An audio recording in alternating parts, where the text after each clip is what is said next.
नमस्कार, beauty studio मराठीमध्ये पुन्हा एकदा स्वागत। तर आजच्या व्हिडिओमध्ये आपण बोलणार आहे हेअर स्मूथनिंगच्या साइड इफेक्ट्स बद्दल। हेअर स्मूथनिंग ट्रीटमेंट ही कशी केली जाते आणि त्याचे काय काय साइड इफेक्ट्स आहेत ते आज आपण बोलणार आहे। जर तुम्हाला हेअर स्ट्रेटनिंगच्या साइड इफेक्ट्स बद्दल जाणून घ्यायचं असेल तर त्याचा ऑलरेडी एक व्हिडिओ मी केलेला आहे, तो तुम्ही चेकआउट करू शकता। तर आज आपण बोलणार आहे फक्त आणि फक्त हेअर स्मूथनिंग बद्दल। चला तर मग हा आजचा व्हिडिओ आपण लगेच चालू करूया। हेअर स्मूथनिंग ट्रीटमेंटला केराटिन स्मूथनिंग आणि ब्राझिलियन ब्लोआउट अशी दोन नावे देखील आहेत। पहिला बघूया हेअर स्मूथनिंग ट्रीटमेंट मध्ये काय केले जाते। हेअर वॉश करतात डीप क्लिन्झिंग शॅम्पूने, हेअर स्ट्रेटनिंग सोल्युशन लावतात ज्याने सेल्युलर बॉन्डिंग हेअर क्युटिकल मध्ये रिड्यूस होते। नंतर केसांना ब्लो ड्राय करून फ्लॅट स्ट्रेट करतात हाय टेम्परेचरवर, याने एक वॉटरप्रूफ कोटिंग फॉर्म होती। हेअर स्मूथनिंगचा कॉमन साइड इफेक्ट आहे ते म्हणजे केस गळती, हेअर फॉल।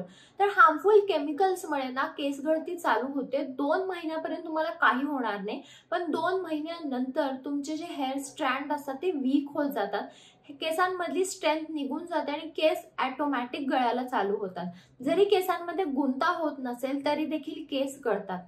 बरेचदा हार्श केमिकल्समुळे ना आपल्या मानेला, स्किनला रॅश येते, खाज येते, आपल्या डोळ्यांना एक वेगळं प्रकारचं असं इरिटेशन चालू होतं, डोळ्यांना देखील खूप जास्त ड्राय होतं, खाज व्हायला चालू होती। तर हे सगळं केमिकल्समुळे होत असतं।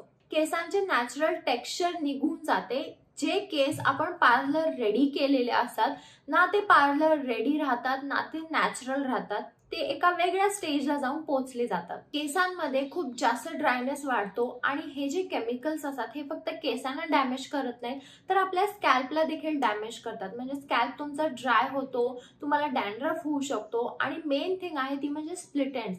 तर अशा ज्या ट्रीटमेंटने ना कधी कधी असे वेगवेगळे स्प्लिट एंड्स येतात, म्हणजे वाय शेप, 3 शेप असे स्प्लिट एंड्स येतात ज्याला कट करण्याशिवाय काहीच ऑप्शन नाहीये। सेन्सिटिव्ह स्किन टाइपच्या लोकांना पिंपल्स येतात, रॅशेस येतात आणि बरेच जणांना ना ब्रीदिंग प्रॉब्लेम्स देखील येतात, कारण जसं मी तुम्हाला सांगितलं जो वास असतो, जे केमिकल यूज केलेलं असतं ते खूप जास्त हार्ड असतं आणि ते बरेच जणांना ना ते वास तो सहन होत नाही, मग आपल्याला ब्रीदिंग प्रॉब्लेम स्टार्ट होतात। आता केराटिन ट्रीटमेंट ही चांगली आहे का नाही, तर केराटिन ट्रीटमेंट चांगली नाहीये। ह्याच्यामध्ये फॉर्मल्डिहाइडचं मिक्सचर आपल्या केसांना लावलं जातं आणि हे खूप डेंजरस आहे। तुम्ही गुगलला सर्च करू शकता फॉर्मल्डिहाइड म्हणजे काय, तर हे केमिकल आहे जे आपल्या ह्या ट्रीटमेंटसाठी वापरलं जातं। तुम्ही जर रिपीटेडली जर हे स्मूथनिंगचे सेशन वगैरे केला तर 10 वॉश पर्यंत एक सर्टन टाइम पिरियड पर्यंत तुमचे केस व्यवस्थित राहतात, पण त्याच्यानंतर केस खूप जास्त प्रमाणात तुटू लागतात आणि केसांचे प्रॉब्लेम्स देखील डबल होतात।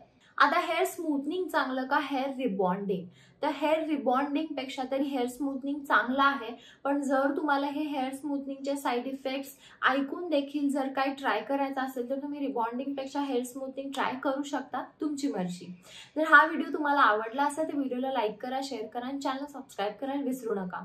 चला तर मग आपण लवकरच भेटूया एका नवीन व्हिडिओमध्ये, तोपर्यंत काळजी घ्या, बाय।